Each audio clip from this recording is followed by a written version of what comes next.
બિસ્મિલ્લાહિર્રહમાનિર્રહીમ.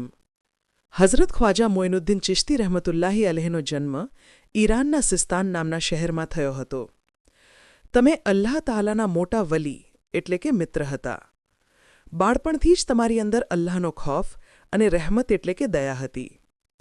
જ્યારે તમે નાના હતા ત્યારે તમારા વાલિદેનનું વફાત થઈ ગયું. તમને એક નાનકડું બગીચો અને ચક્કી વારસામાં મળી. એક દિવસ એક ફકીર એટલે કે અલ્લાહવાળો તમારા બગીચામાં આવ્યા. તમે અદબ સાથે તેમને ખાવાનું આપ્યું.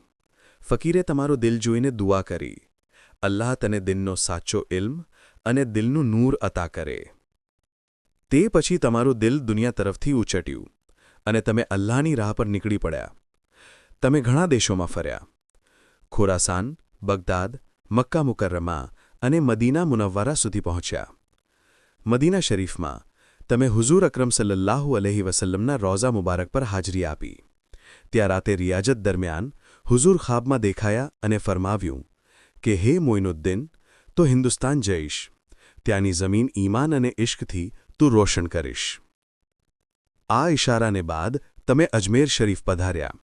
ત્યાંના લોકો તમારી અખલાકી એટલે કે સુંદર સ્વભાવ, દયા અને ઇલ્મથી ખૂબ પ્રભાવિત થયા. તમે કદી કોઈ ધર્મ કે જાતિનો ભેદ ન રાખ્યો. જે પણ જરૂરિયાતમંદ આવ્યો, તમે મદદ કરી. લોકોએ તમને ગરીબ નવાજ કહેવાનું શરૂ કર્યું, એટલે કે ગરીબોને મહેરબાની કરનાર, દયા કરનાર. આજ પણ અજમેર શરીફની દરગાહ મુબારક પર લાખો લોકો આવે છે. મુસ્લિમ, હિન્દુ, શીખ, ઈસાઈ બધા અલ્લાહના આ વલીની મહેર મેળવવા. અલ્લાહ તાલા અમને પણ તેમના અખલાક, તવક્કુલ અને ઈમાનમાંથી હિસ્સો